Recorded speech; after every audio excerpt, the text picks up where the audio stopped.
El Consejo Potosino de Ciencia y Tecnología y Radio Universidad presentan La Neta de la Ciencia. Espacio informativo sobre todo lo acontecido en ciencia, tecnología e innovación En San Luis, México y el mundo. ¡Comenzamos!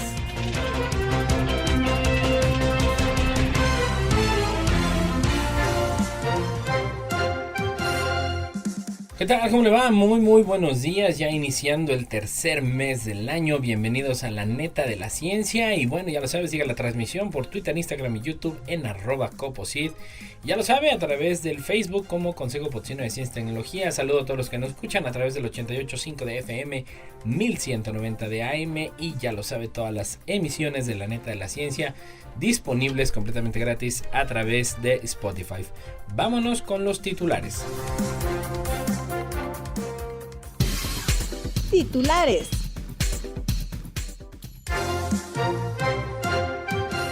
¿Cómo contrarresta el CBD la crisis epilépticas? Descubrimiento de científicos de México y Arabia Saudita cambia un paradigma de biología celular. HLB, la enfermedad del dragón amarillo. Población de mariposas monarca aumenta, pero no lo suficiente. Alimentos con selenio, beneficiosos para enfermos de Alzheimer, según estudio. Los fósiles revelan cómo surgió la biodiversidad actual hace 15 millones de años. La exposición al humo de los incendios forestales aumenta el riesgo de parto prematuro. Menores pasan el equivalente a 2 meses al año frente a una pantalla. De relaciones amorosas, ligues y abuso emocional. Así es como se reparan las neuronas de nuestro cerebro. Anticonceptivo masculino tiene resultados prometedores en pruebas en ratones. Muchos de nuestros átomos se formaron en otra galaxia. La subida del nivel del mar es inminente si el calentamiento supera los 1.8 grados centígrados. Primera red de telescopios robóticos en los 5 continentes. Los mamíferos que viven en grupo tienen más esperanza de vida, según estudio. La raza de caballos que pone en duda la teoría de que estos animales llegaron a América con los colonizadores europeos. Explicando el aumento récord de metano durante los confinamientos. El cambio climático impulsa la dieta basura de las cigüeñas. Utilizan inteligencia artificial para predecir quinto sabor en las comidas. Un polvo cristalino acerca las baterías del futuro. El terremoto de Turquía y Siria desplazó el suelo hasta 6 metros. Cámara estelar captura raros espectros rojos en el pico más alto de Hawái. Las personas más ricas no siempre son las más inteligentes, según los científicos. Noticias locales. ¿Cómo contrarresta el CBD las crisis epilépticas? Por Europa Press. Un estudio revela una forma hasta ahora desconocida en la que el cannabidol, el CBD, una sustancia que se encuentra en el cannabis, reduce las convulsiones en muchas formas de epilepsia pediátrica resistentes al tratamiento. Dirigido por investigadores de la Facultad de Medicina Grossman de la Universidad de Nueva York en Estados Unidos, el nuevo estudio descubrió que el CBD bloqueaba las señales transportadas por una molécula llamada lisososfatidinositol, el LPI. Se cree que el LPI se encuentra en las neuronas, amplifica las señales nerviosas como parte de su funcionamiento normal, pero puede ser secuestrado por la enfermedad para favorecer las convulsiones. El trabajo publicado en la edición electrónica de la revista Neuron confirma un hallazgo anterior según el cual el CBD bloquea la capacidad del LPI para amplificar las señales nerviosas en una región del cerebro llamada hipocampo. Los hallazgos actuales sostienen por primera vez que el LPI también debilita las señales que contrarrestan las convulsiones, lo que explica aún más el valor de tratamiento de CBD. Nuestros resultados profundizan en el conocimiento de un mecanismo central de inducción de convulsiones con muchas implicaciones para la búsqueda de nuevos enfoques terapéuticos, afirma Richard W. Tsien, autor del estudio y director del Departamento de Fisiología y Neurología de la Universidad de Nueva York, Langone Health. El estudio también aclara no solo cómo el CBD contrarresta las convulsiones, sino más ampliamente cómo se equilibran los circuitos en el cerebro, añade Tsien. Desequilibrios relacionados están presentes en el autismo y la esquizofrenia, por lo que el trabajo puede tener un impacto más amplio. Los resultados del estudio se basan en cómo cada neurona se dispara para enviar un impulso eléctrico por una prolongación de sí misma hasta alcanzar una sinapsis, el hueco que la conecta con la siguiente célula de una vía neuronal. Cuando llega al extremo de la célula anterior a la sinapsis, el pulso desencadena la liberación de unos compuestos llamados neurotransmisores que flotan a través de la brecha para afectar a la siguiente célula en la línea. Al cruzar estas señales, animan a la célula a disparar en una excitación o la frenan, y el equilibrio entre ambas es esencial para el funcionamiento del cerebro. Un exceso de excitación favorece las convulsiones. En el nuevo estudio se analizaron varios modelos de roedores para explorar los mecanismos que subyacen a las convulsiones, a menudo midiendo los flujos de corriente eléctrica portadora de información con electrodos de punta fina. Otros experimentos analizaron el efecto de la LPI eliminando genéticamente su principal socio de señalización o midiendo la liberación de LPI tras las convulsiones. Y en esta neta desde Crónica, descubrimiento de científicos de México y de Arabia Saudita cambia un paradigma de biología celular. Durante siglos se ha considerado que existen organismos vivos unicelulares que tienen un núcleo llamados eucariontes y otros organismos unicelulares sin núcleo llamados procariontes. En este segundo grupo se encuentran las bacterias y las arqueas. Sin embargo, un hallazgo realizado por científicos de México y de Arabia Saudita y publicado en la revista Frontiers in Microbiology puede romper ese paradigma que se ha mantenido durante siglos. Por primera vez en la historia, investigadores de la Universidad Nacional Autónoma de México y de la Universidad de Ciencia y Tecnología Rey Abdullah lograron identificar y describir un nucleolo dentro de organismos unicelulares del tipo arqueas. El nucleolo es una estructura dentro del interior del núcleo celular que está formado por proteínas y por moléculas de ácido ribonucleico. Esta región es responsable de la formación de las estructuras que generan energía para las células y que se llaman mitocondrias. Como informó la periodista de ciencia Susana Paz de la Facultad de Ciencias de la UNAM, el descubrimiento tuvo su origen en la investigación de tesis doctoral de Parsifal Islas Morales bajo la asesoría del Dr. Luis Felipe Jiménez García del Laboratorio de Nanobiología Celular de la Facultad de Ciencias, y es el resultado de buscar la existencia de un nucleolo más allá de las células que tradicionalmente tienen núcleos, además de que conjuga el esfuerzo y colaboración de un equipo de trabajo de diferentes países, la diplomacia de la ciencia entre México y Arabia Saudita, el uso de una combinación de técnicas de investigación y una nueva metodología que busca unir las técnicas de la biología celular con los métodos de la biología evolutiva. Con el título Ultrastructural and Proteomic Evidence for the Presence of a Putative Nucleolus in an Archaeon, el equipo estuvo conformado además de los investigadores de la UNAM por Christian Bulstra, Annie Cárdenas y María Mosqueira, todos de las universidades tanto en México como en Arabia Saudita. Los dos científicos de la UNAM coincidieron en que el impacto de este trabajo es que puede interpretarse como un cambio de paradigma en la biología, es decir, en la división que existe desde hace más de 100 años entre células eucariontes y procariontes sin núcleo, como señalan incluso los libros de texto que se utilizan en la secundaria y preparatoria. HLB, la enfermedad del dragón amarillo, por Crónica. El cultivo de cítricos es uno de los tres principales en todo el mundo. En México, los cítricos son frutos de alto consumo y uno de los principales productos agrícolas de exportación. De hecho, nuestro país se ha consolidado como uno de los mayores productores de cítricos a nivel mundial, solo por debajo de China, Brasil y la India. Los cítricos se cultivan y se cosechan en 23 estados de México. Dentro de los más importantes producidos en el país son la naranja, mandarina, lima, limón, el mexicano y el persa, y toronja, siendo Veracruz, San Luis Potosí y Tamaulipas aquellos estados que se destacan por su alta producción. En los últimos 10 años la producción de cítricos se ha visto afectada por una enfermedad de origen asiático denominada HLB, también conocida como enverdecimiento de los cítricos. Actualmente el HLB es considerada una de las enfermedades más devastadoras de los cítricos, ya que conduce a una disminución prematura de las plantas y una pérdida excesiva de rendimiento, lo que se traduce en una gran pérdida económica. económica.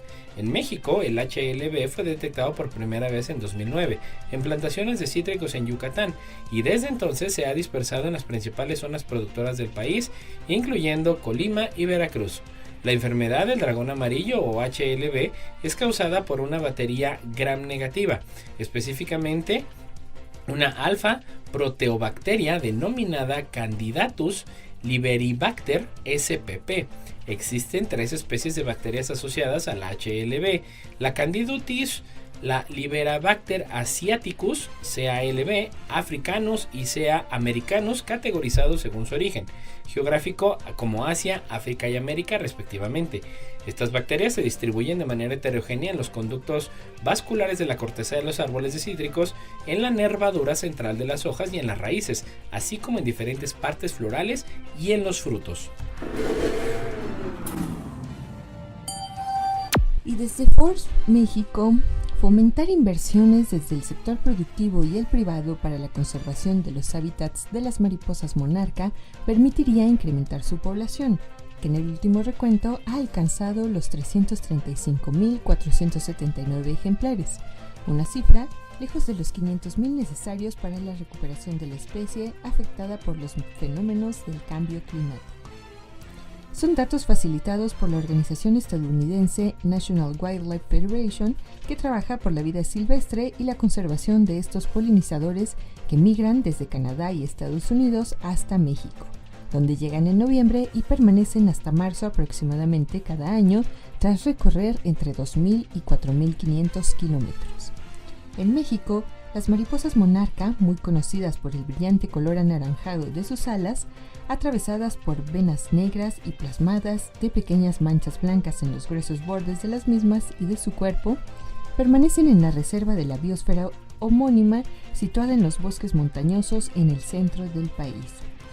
De acuerdo a los datos recogidos por la Federación Nacional de Vida Silvestre, en el 26º Conteo Anual de Acción de Gracias de la Monarca Occidental, llevado a cabo por Cerce Society en California, se registró un ligero aumento de la población con relación al total del año pasado, pasando de los 247.237 ejemplares a más de 335.000, un aumento logrado gracias a los esfuerzos colaborativos de conservación. Así, diversos estados de Estados Unidos, a través de su Departamento de Transporte, se han comprometido a incrementar sitios nativos para las monarcas, según la estratega de recuperación de la mariposa monarca de la asociación, que ha señalado que, entre otros, el Departamento de Transporte de Texas ha anunciado la conservación de 450.000 acres, que son 182.000 hectáreas, para la especie. Desde 2021, la mariposa monarca figura en la lista roja de especies amenazadas de la Unión Internacional para la Conservación de la Naturaleza debido a la destrucción de sus hábitats y al incremento y mayor frecuencia de los fenómenos del cambio climático. La Federación Nacional de Vida Silvestre ha puesto en marcha programas educativos para favorecer la conservación de las mariposas monarca desde 2015, como Mi Municipio con la Monarca, en Estados Unidos, México y Canadá. Alimentos con selenio beneficiosos para enfermos de Alzheimer, según estudio, por López Dóriga. Un reciente estudio realizado por investigadores chinos indican que los alimentos con alto contenido de selenio pueden usarse para luchar contra el Alzheimer, recoge la prensa local. Los científicos procedentes de instituciones como el Instituto de Microbiología de la Academia de Ciencias de Cantón señalaron en su estudio que los alimentos ricos en selenio pueden reducir la inflamación y el estrés oxidativo, fenómeno causado por una cantidad demasiado grande de radicales libres en el cuerpo y una falta de antioxidantes que los eliminen. El estudio, publicado recientemente en la revista científica Critical Reviews in Food Science and Nutrition, recomienda la inclusión de comidas con alto contenido de selenio en las dietas de pacientes de Alzheimer y apunta al potencial de una nueva estrategia dietética para los que sufren la dolencia. El selenio, cuyos posibles beneficios contra la enfermedad degenerativa llevan tiempo siendo estudiados por expertos de todo el mundo, en un elemento presente en muchos alimentos, entre las que figuran los champiñones, las levaduras, el marisco o el pepino. Y en la siguiente neta, los fósiles revelan cómo surgió la biodiversidad actual hace 15 millones de años. ¿Por qué la biodiversidad es más diversa y abundante cerca del Ecuador y menos hacia los polos? Es una de las cuestiones que más ha intrigado a los científicos. Hoy, el mayor estudio de fósiles realizado hasta la fecha aporta información valiosa y crucial al respecto. Los detalles del estudio se han publicado este miércoles en Nature y sus conclusiones servirán para comprender cómo se genera la biodiversidad a largo plazo y cómo puede afectar el cambio climático a la riqueza global de especies. Tanto en los sistemas marinos como en los terrestres, los animales, vegetales y seres unicelulares muestran un gradiente latitudinal de diversidad, es decir, su presencia es gradual con un máximo en el Ecuador y un mínimo en los polos, pero hasta ahora la escasez de datos fósiles ha impedido estudiar a fondo cómo surgió. Para averiguarlo, científicos de las universidades de Oxford, Leeds y Bristol analizaron 434.100 fósiles de foraminíferos planctónicos, es decir, microfósiles marinos más pequeños que la cabeza de un alfiler, de los últimos 40 millones de años.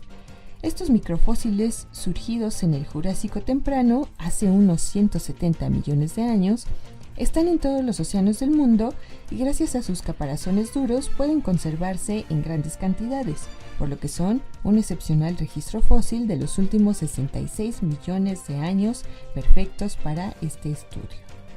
Su análisis ha permitido descubrir que el gradiente de diversidad actual comenzó hace unos 34 millones de años, cuando la Tierra pasó de un clima más cálido a otro más frío y permaneció estable hace unos 10 o 15 millones de años, cuando se acentuó considerablemente debido al enfriamiento global. El estudio reveló que hay una fuerte relación entre la riqueza de especies y las temperaturas de la superficie del mar, y también entre la existencia de especies y el gradiente de temperatura que hay entre las cálidas aguas de la superficie del océano y las frías de las profundidades. Para el equipo, estos resultados indican que la distribución actual de la riqueza de especies de foraminíferos planctónicos podría deberse a los cambios del gradiente latitudinal de temperatura que comenzó hace 15 millones de años.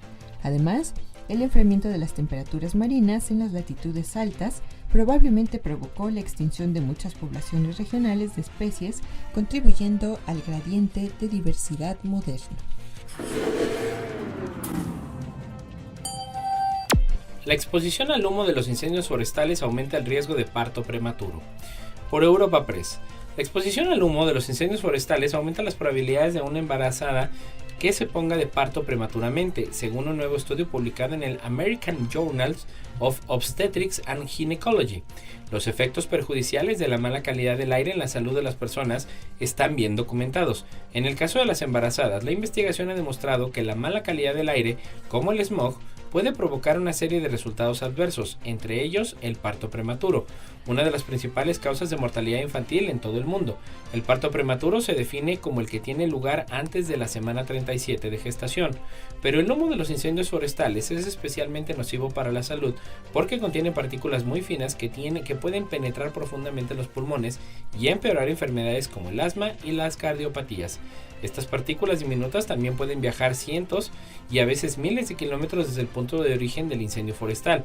Los investigadores revisaron los certificados de nacimiento y los datos de partos hospitalarios entre 2007 y 2012 de más de 2.5 millones de personas embarazadas en California, Estados Unidos, y compararon esa información con estimaciones diarias de la intensidad del humo de los incendios forestales basadas en imágenes de satélite por código postal.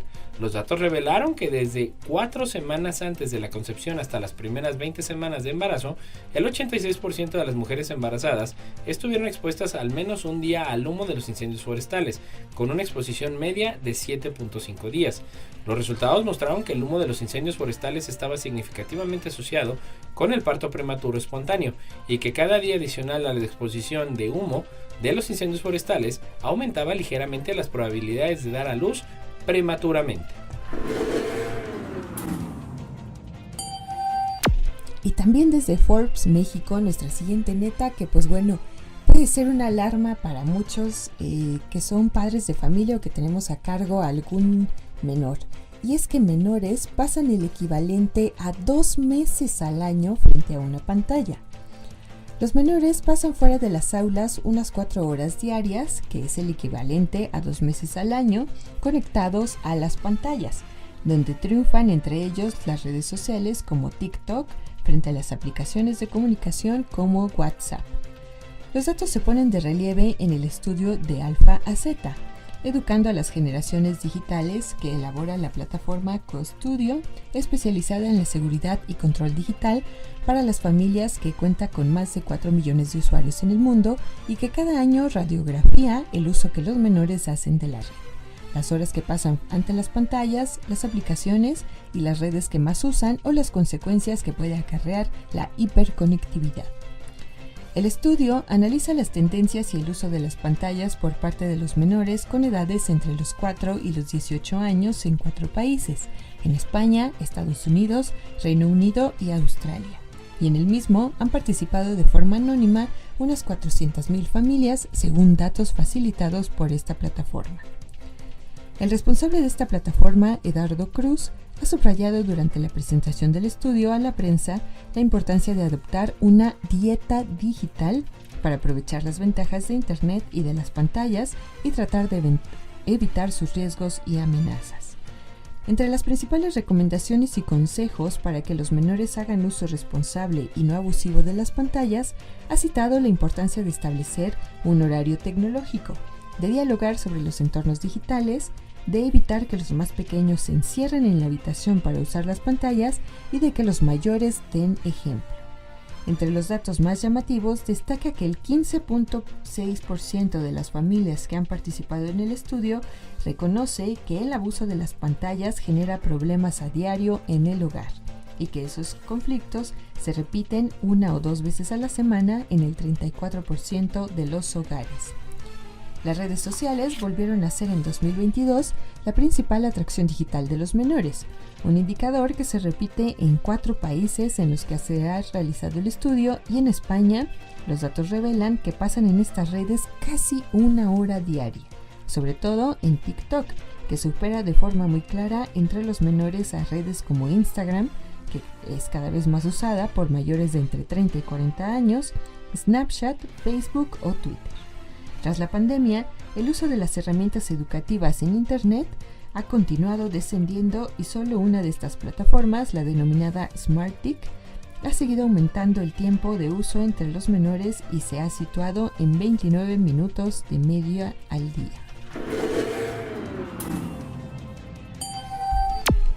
De relaciones amorosas, ligues y abuso emocional, por la UNAM.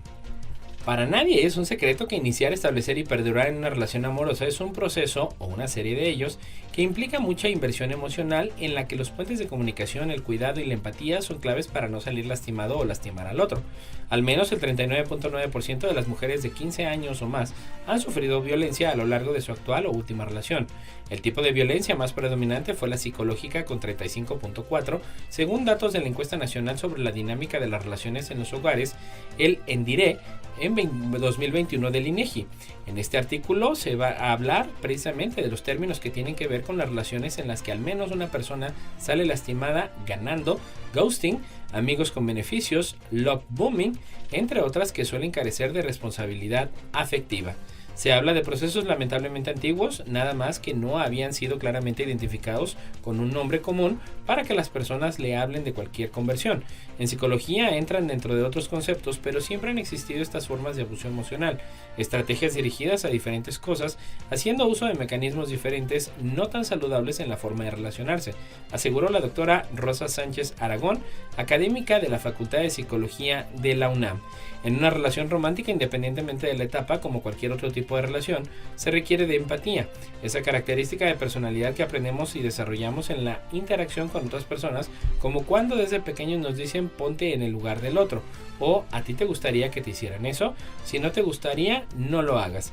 La empatía nos conecta emocionalmente y hace que nos comportemos mejor porque no queremos hacerle daño a otras personas.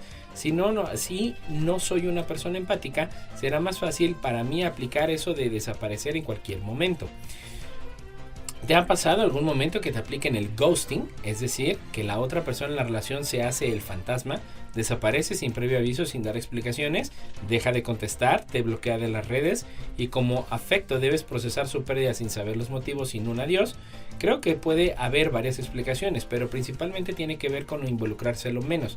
La gente lo utiliza porque no quiere establecer un compromiso, no el de casarse, sino el de construir alguna relación, cualquiera que sea, haciéndose responsable de sus conductas. También puede ser que tenga otras relaciones en las cuales se está moviendo, donde el otro ya no cabe en ese conjunto de relaciones superfluas porque le exige más de lo que está dispuesto a dar y no quiere decirle. Otra explicación es que la forma de ser de las personas, existen los estilos de apego y dentro de ellos está el apego-rechazo, es decir, que aprendió a partir de su interacción con un cuidador primario, pero no era importante, a no tener expectativas altas de gratificación, a que no le brindaran seguridad, apapacho y cariño cuando lo necesitaba. Entonces aprendió de manera sistemática a que la forma de relacionarse con el otro es a través del rechazo. El no me importas. Hay personas que buscan formas indirectas de dar terminadas las relaciones para no tener que confrontar o enfrentar con responsabilidad que el otro no se sienta bien, a pesar de la decisión de ya no querer estar en la relación. Eligen el camino fácil al usar medios como un mensaje a través de un amigo o que lo entienda por la falta de comunicación. El bloqueo, comenta la académica. El love bombing, bombardeo de amor en español, suele ser una característica para la conquista o cuando inicia una relación. Poco a poco esos detalles, esas formas que socialmente se han aceptado para mostrar interés, van reduciendo, desapareciendo o intercambiando por otras formas o acuerdos a los que se llega como pareja. Para algunas personas es muy difícil dejar de tener los beneficios de esta etapa y no aceptan continuar en una relación en la que ya no hay el mismo nivel de bombardeo porque son adictos a la adrenalina del enamoramiento y la conquista.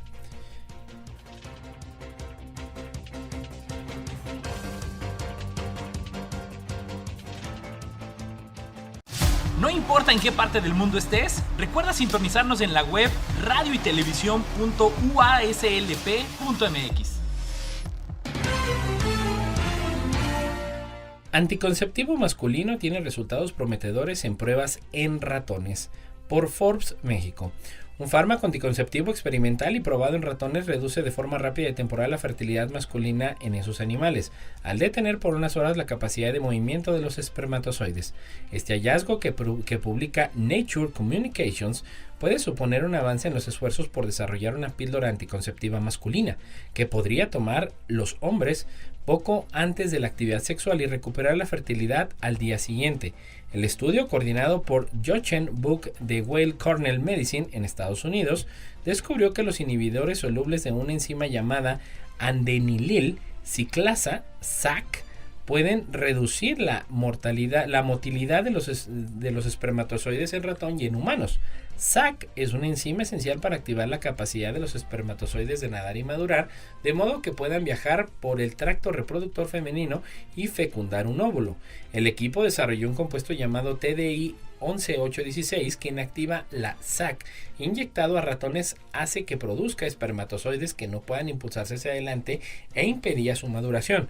El compuesto no interferiría con el comportamiento sexual de los animales, pero la fertilidad se eliminaba en las horas siguientes a la administración del fármaco.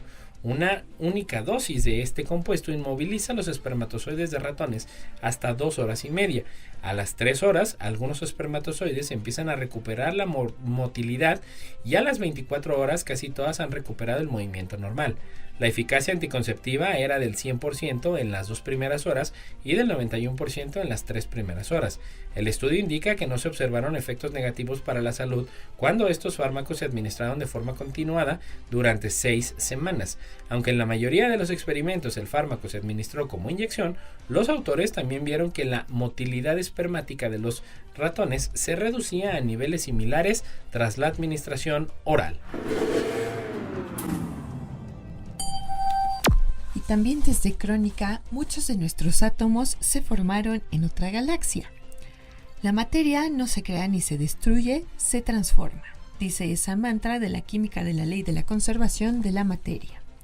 Aunque tuvo origen tras el Big Bang, esos átomos, esas moléculas y esa materia sigue polulando en el universo.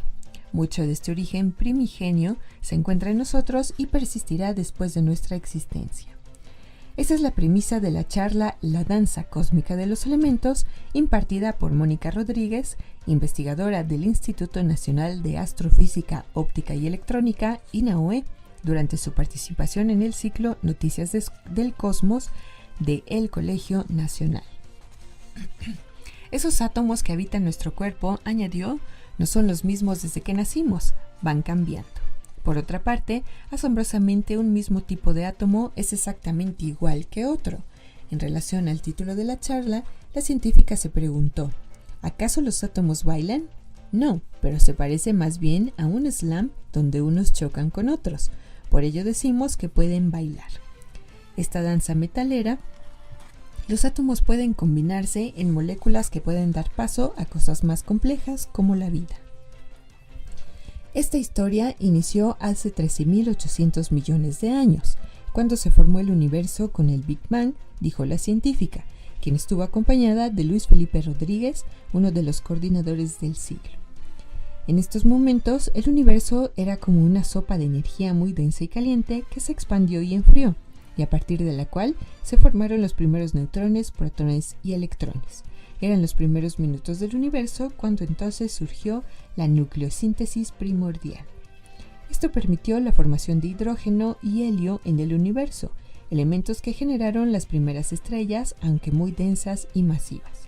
No obstante, añadió la experta, dio paso a la formación de elementos más pesados que se incorporaron a otras estrellas y planetas como la Tierra. Pero antes de llegar a la Tierra, la astrónoma explicó cómo es que esos átomos pueden llegar desde el otro lado del universo y desde otras galaxias. La más clara es la fusión de galaxias, fenómeno común en el universo y que ha dejado rastros en nuestra Vía Láctea. La subida del nivel del mar es inminente si el calentamiento supera los 1.8 grados, por Swiss Info. Aunque la mayoría de las poblaciones costeras del mundo se prepara ya para la subida del nivel del mar, consensuar medidas para evitar catástrofes está siendo extremadamente difícil porque no hay consenso sobre a qué ritmo se producirá el deshielo de las capas de la Antártica y la Antártida. Ahora, un nuevo estudio publicado en días pasados en Nature Communications advierte de que la pérdida irreversible del hielo de la Antártida y Groenlandia y la correspondiente subida del nivel del mar pueden ser inminentes si no se estabiliza el calentamiento global por debajo de los 1.8 grados centígrados en relación a los niveles preindustriales. El deshielo de las capas de hielo es potencialmente el factor que más contribuye al cambio del nivel del mar e históricamente el más difícil de predecir porque la física que rige su comportamiento es muy compleja. De hecho, las últimas proyecciones de modelos climáticos presentadas en el sexto informe de evaluación del Grupo Intergubernamental de Expertos sobre el Cambio Climático, la IPCC, no se ponen de acuerdo sobre la rigidez con que las principales capas de hielo responderán al cambio climático. En paralelo, los modelos informáticos que simulan la dinámica de las capas de hielo de Groenlandia y la Antártida a menudo no tienen en cuenta el hecho de que el deshielo de la capa de hielo afectará a los procesos oceánicos que a su vez pueden retroalimentar la capa de hielo y la atmósfera, añade Jong Park en el Centro de Física de Clima IBS de la Universidad Nacional de Pusan en Corea del Sur. Y también en las siguientes netas internacionales, el Instituto de Astrofísica de Andalucía ha culminado el desarrollo de la red BOOTS, la primera red de telescopios robóticos con estaciones en los 5 continentes.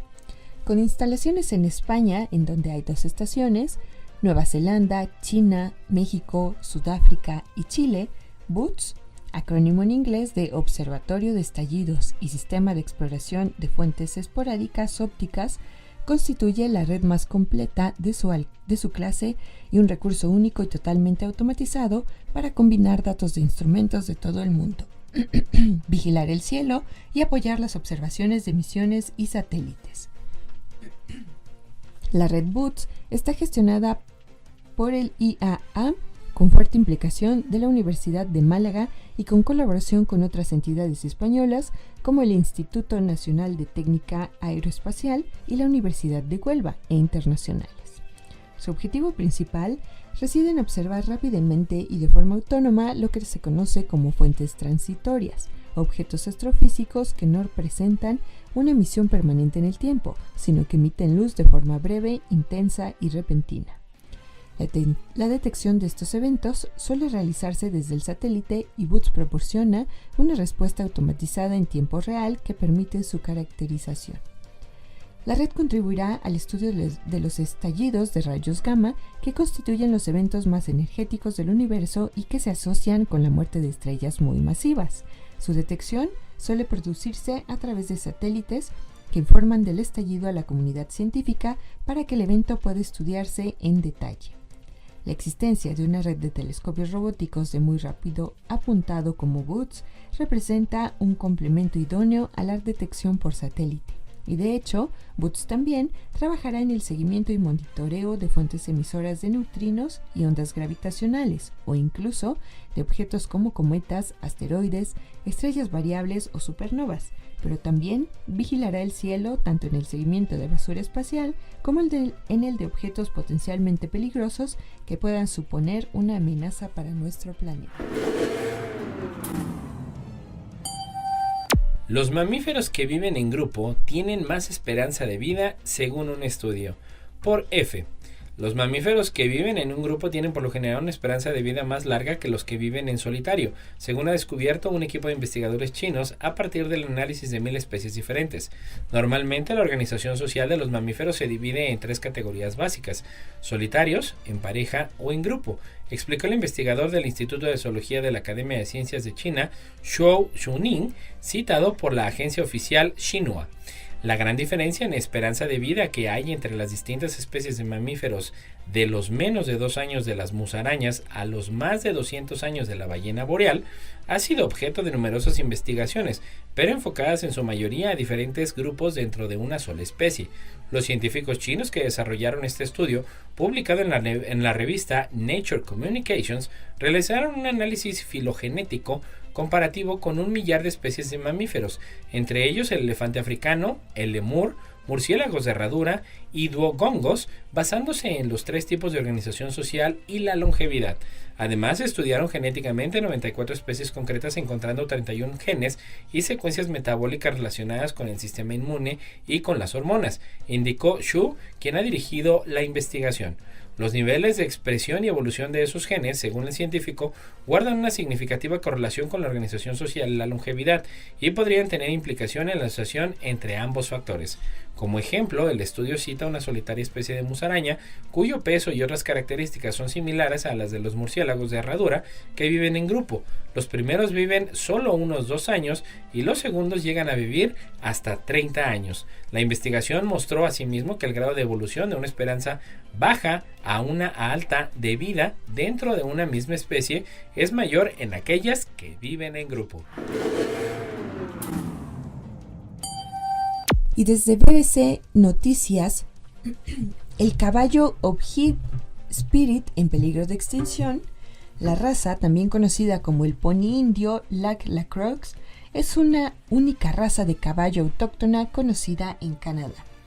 El hecho de que la raza haya sobrevivido se debe a un evento que Snow describe en una de sus pinturas.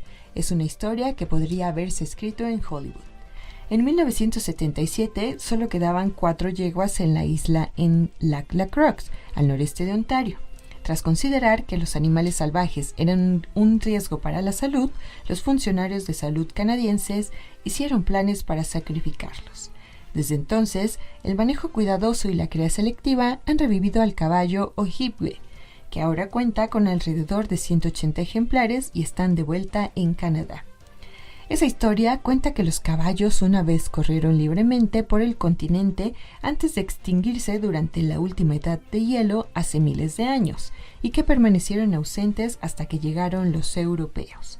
Sin embargo, según las historias orales indígenas y las creencias espirituales, los caballos siempre han estado en el continente, al que conocen como Isla Tortuga, y las investigaciones recientes, aunque cuestionadas por la ciencia convencional, pueden respaldarlos. Los españoles trajeron caballos a lo que ahora es México en 1519, pero la investigación de la doctora Yvette Running Horse Collin cita relatos escritos en español que sitúan las manadas de lo que ahora es Georgia y las Carolinas en 1521. prueba argumenta de que los caballos estaban aquí antes que los europeos. Como apunta Colin, hubiera sido imposible que esos caballos españoles se hubieran multiplicado y viajado tan lejos en tan solo 2 años. Cuando se trata del caballo Ojibwe Spirit, según la Sociedad de Caballos Ojibwe, las pruebas de ADN muestran que son una raza separada de los caballos introducidos en América del Norte por los europeos. Las personas más ricas no siempre son las más inteligentes, según los científicos, por DW. Después de haber leído un artículo seguramente pensará, ya me lo imaginaba. Definitivamente no puede ser que la inteligencia por sí sola sea el motivo por el cual algunas personas llegan más lejos económicamente hablando. Y es verdad, las personas que ganan mucho no son automáticamente las más inteligentes. En un reciente estudio se pudo confirmar que el salario y la inteligencia van de la mano solo hasta cierto punto y que hay otros factores que también influyen en el éxito financiero. Los investigadores analizaron datos de casi 60,000 hombres suecos y no solo tuvieron acceso a sus ingresos, sino también a los resultados de un test de inteligencia especial realizado durante su inspección para cumplir el servicio militar. Mark Kessuning, profesor de Sociología de la Universidad de Leipzig y profesor asociado en el Instituto de Sociología Analítica de la Universidad de Linköping, en Suecia, es uno de los autores de dicho estudio. Su trabajo en el país escandinavo le permitió obtener dichos datos. Mientras que el ingreso anual fue fácil de registrar, la inteligencia en cambio fue más difícil. Los 60,000 suecos que examinaron, Kessuning y su equipo habían realizado el mismo procedimiento entre los 18 y los 19 años, la llamada prueba de calificación de las Fuerzas Armadas que el ejército sueco usaba para evaluar las habilidades cognitivas de los jóvenes. Kessuning lamenta que las mujeres estén completamente excluidas de su estudio. No nos parece nada bien, solo lo hicimos debido a que la base de datos que estaba disponible, ya que las mujeres no fueron examinadas para el ingreso al ejército, afirmó el sociólogo. Los investigadores también consideraron exclusivamente los datos de años en los que todos los hombres suecos tuvieron que pasar por la prueba de aptitud para el servicio militar a fin de evitar riesgo de sesgos. Relacionamos las mediciones de inteligencia de la prueba para el servicio militar con las condiciones de éxito en el mercado laboral de su vida posterior, explicó Kessuning en un comunicado. En términos concretos, esto significa que este investigador y sus colegas realizaron un seguimiento de los ingresos anuales de los hombres durante un periodo de 10 años, cuando tenían entre 35 y 45 años, y calcularon sus ingresos promedios. Los resultados arrojaron que hay 3 segmentos diferentes del mercado laboral, según el investigador. Hasta una cierta cantidad de ingresos, el salario y las capacidades cognitivas no parecen estar vinculadas, es decir, las personas ganan más sin que los investigadores puedan observar que su capacidad cognitiva sea mayor. En el 50% superior de los que participan en el mercado laboral, vemos un vínculo muy fuerte entre ingresos y habilidades cognitivas. Sin embargo, la correlación desaparece a partir de ingresos en torno a los 60,000 euros, el aumento de los ingresos que ya no va acompañado de un aumento de capacidades cognitivas. Llegamos a un límite, explica el científico. Según el estudio del sociólogo, el 1% de los que más ganan, con unos 200,000 euros anuales, obtienen casi el doble que el resto, pero los primeros, un poco menos inteligentes, afirmó Kessuning. En resumen, esta es la buena noticia: el jefe de una empresa recibe más salario, pero no necesariamente es más inteligente que los trabajadores a su cargo. Y la mala noticia es que posiblemente el mismo jefe haya tenido más suerte o mejores conexiones que le facilitaron ascender en su carrera. Por otra parte, también factores complementarios que puedan ayudar más al éxito financiero: la resiliencia al estrés y el buen trato hacia los demás. Y pues bueno, continuamos también con las netas relacionadas al cambio climático. Y es que las cigüeñas planean información y vuelan en círculos sobre un vertedero situado en las faldas de la Sierra de Guadarrama, al norte de Madrid. Luego llega un camión de basura y descarga su contenido. Una a una se lanzan al suelo. Ha llegado el desayuno. Las cigüeñas europeas solían volar hacia el sur, a la región africana del Sahel, para pasar el invierno, haciendo escala en España durante el trayecto. Pero con el aumento de las temperaturas provocado por el cambio climático y la abundante comida disponible en los vertederos al aire libre, la mayoría de las cigüeñas adultas ya no realizan este viaje largo y agotador y se quedan en Europa. En el vertedero Colmenar Viejo de Madrid, alrededor de 100 camiones al día vierten desechos domésticos en un cráter que luego las excavadoras cubren con arena. Cientos de cigüeñas blancas han construido nidos de hasta 1.8 metros de diámetro en los techos y en el campanario de la iglesia cercana. Incluso hay nidos en las farolas. Esto es un paraíso para las cigüeñas porque tiene hierba, pastos y luego el vertedero. Así que aquí lo tienen todo, según afirma Alejandro López García, quien estudia la población de cigüeñas de Madrid para su doctorado en la Universidad Complutense de Madrid. Según un censo realizado en el otoño de 2020, los investigadores encontraron en España 36.217 de las aproximadamente 450.000 cigüeñas blancas de Europa. Es probable que las temperaturas sigan subiendo, lo que significa que cada vez más aves se sentirán atraídas a Madrid durante el invierno. Otras especies, como las golondrinas, ya no migran más al sur, a África. Los investigadores de la Universidad Técnica de Zúrich pronosticaron que la temperatura media en el mes más frío de la capital española aumentará 3.1 centígrados para 2050. Los efectos negativos de la dieta basura de las cigüeñas también alcanzan a las poblaciones humanas. Las cigüeñas de toda Europa seguirán volando al sur durante el invierno, pero si se alimentan en basurero, los productos químicos potencialmente tóxicos de los que se alimentan pueden transferirse a los embalses y fuentes de agua potable en los que las aves se detienen en el camino.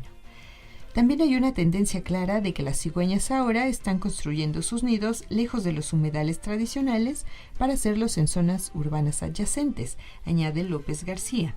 Estas grandes aves son ferozmente leales a sus lugares de nidificación y volverán a ellos año tras año, concentrando sus poblaciones alrededor de los vertederos de toda España.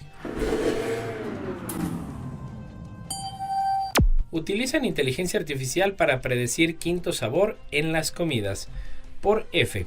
Una investigación internacional utiliza la inteligencia artificial para predecir el umami o quinto sabor en las comidas, que se está asociando a las proteínas de los alimentos y tiene un papel protagonista en la regulación de la ingesta. El umami o quinto sabor se asocia con el contenido de péptidos y proteínas de los alimentos, por lo que desempeña un papel crucial en la regulación de la ingesta rica en proteínas, fundamentales para el bienestar humano. La Universidad de Granada, UGR, en el sur de España, ha participado en este estudio internacional y que se ha conseguido mediante inteligencia artificial predecir el sabor umami en los ingredientes de las comidas. El equipo científico en el que se ha trabajado la catedrática del Departamento de Fisiología Vegetal de la UGR, Vanessa Martos Núñez, coautora de la investigación, ha conseguido crear un algoritmo de aprendizaje automático denominado Virtuous Umami, según informó en días pasados la UGR. Su empleo allana el camino hacia la racionalización de las características moleculares del sabor umami y hacia el diseño de compuestos específicos inspirados en péptidos con propiedades gustativas específicas. La herramienta desarrollada toma una entrada a la estructura de la molécula de consulta y la convierte en un formato adecuado legible por computador, y a continuación predice el sabor umami utilizado el modelo de aprendizaje automático. El proyecto que dirige Vanessa Martos, coordinado por el Politécnico de Turín en Italia, une las ciencias agroalimentarias y la inteligencia artificial. Y en nuestra siguiente neta, investigadores alemanes han descubierto una clase de material con una conductividad superior a la media, que juzgan un paso decisivo en el desarrollo de baterías de estado sólido de alto rendimiento. Las baterías del futuro tendrán que satisfacer grandes expectativas, tendrán que ser más ligeras y rendir mejor, tener una vida útil más larga, ser más seguras y también menos propensas a errores. Científicos de todo el mundo persiguen estos objetivos utilizando tecnologías de estado sólido. Las baterías de estado sólido no contienen líquido, a diferencia de las baterías recargables tradicionales, en las que los iones de litio se mueven a través de un electrolito líquido desde el ánodo al cátodo y viceversa. En cambio, el electrolito de las pilas de estado sólido es una sustancia sólida que no puede derramarse ni quemarse. Además, este electrolito sólido ayuda a reducir el peso de la batería, por lo que en teoría es una alternativa ideal. El resultado de sus esfuerzos es un polvo cristalino que es un conductor de iones de litio superior a la media. No contiene azufre, sino fósforo, aluminio y una porción comparativamente alta de litio. Las mediciones de laboratorio han demostrado que esta clase de sustancia, hasta ahora ignorada, tiene un alto nivel de conductividad.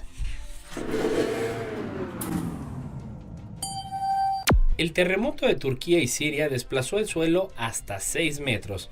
Por Europa Press. Imágenes por satélite han revelado desplazamientos de tierra de hasta 6 metros por los graves terremotos ocurridos en Turquía y Siria, con fracturas de terreno a lo largo de unos 250 kilómetros. El análisis fue realizado por investigadores del Centro Aeroespacial Alemán, DLR, que analizaron y visualizaron datos de satélite radar europeo Sentinel-1. En la imagen, la fractura más grande en el sur del área afectada es consecuencia del terremoto principal que se produjo en la madrugada del 6 de febrero de 2023. La segunda fractura, que se encuentra al norte de la primera, fue causada por la fuerte réplica que se produjo durante la mañana del mismo día. Las zonas azules representan el movimiento en dirección este y las rojas el movimiento en dirección oeste, informa el DLR en un comunicado. Ambas regiones en las que se produjeron los terremotos pertenecen geológicamente a la falla de Anatolia Oriental, donde chocan las placas de Anatolia y de Arabia. Esto crea tensiones en la corteza terrestre que se liberaron durante los terremotos. Los movimientos resultantes fueron registrados con precisión por satélites. Para el análisis, los investigadores del Centro de Observación de la Tierra del DRL compararon imágenes adquiridas el 29 de enero y el 10 de febrero de 2023. El satélite radar Sentinel-1 forma parte de la flota de satélites Sentinel del Programa Europeo Copérnico de Observación de la Tierra. El radar de apertura sintética, SAR, basado en satélites, transmite señales de radar hacia la superficie terrestre y utiliza las reflexiones para proporcionar imágenes durante el día o la noche y en cualquier condición meteorológica. El SAR utiliza los tiempos de propagación de las señales para realizar mediciones muy precisas de la distancia entre el satélite y la superficie terrestre. Y bueno, ya casi para terminar en las netas del día de hoy, y quiero aprovechar también para enviar un afectuoso saludo a Irma y a Leo, que nos escuchan desde el Coposit. Un saludo y ánimo, chicas. Desde WD, cámara estelar captura raros espectros rojos en el pico más alto de Hawái. La Subaru Asahi Star Camera, situada en lo alto de Mauna Kea, en Hawái, captó en su transmisión en directo un extraño avisamiento de sprites o espectros rojos sobrevolando una tormenta distante. Según la descripción del video en la cuenta del telescopio Subaru, situado en el pico más alto de Hawái, la descarga eléctrica ocurrió en la noche del 5 de febrero. Para apreciar el fenómeno, que sucede en fracciones de segundo, la primera parte del video está en 0.25 veces la velocidad, mientras que la segunda parte está en 0.1 veces la velocidad con una vista ampliada, asegura en la descripción. Los espectros rojos son descargas eléctricas a gran escala que se producen a gran altura por encima de las nubes de tormenta, a veces a 50 o 90 kilómetros de altitud, normalmente provocadas por las descargas de rayos positivos entre una nube de tormenta subyacente y el suelo, de acuerdo con la Universe Today. Según el Departamento de Ciencias de la Tierra y el Espacio de la Universidad de Washington, el color rojo de los espectros procede de la excitación del nitrógeno molecular de la atmósfera causada por la descarga de las nubes de tormenta. La primera vez que se registró uno fue hace relativamente poco, en 1989, aunque las leyendas de las luces escarlatas se han contado anecdóticamente durante siglos. Una de las grandes dificultades para captar una, además de que se producen a gran altura, obedece a que estos raros fenómenos duran tan solo unas décimas de segundo y a menudo quedan ocultos por las nubes de tormenta. Por suerte, la Subaru Asahi Star Camera estaba escaneando el cielo nocturno y captó, para nuestro deleite de los ojos, y captó suavemente su visita a la Tierra. Y bueno, eso es todo por el día de hoy. Gracias por acompañarnos en esta neta de la ciencia. Ya lo sabe, todos los jueves en punto de las 11 de la mañana. Gracias a Lalo Carrillo en los controles. Gracias a Amanda Contreras. Nos escuchamos la próxima semana. Esto fue...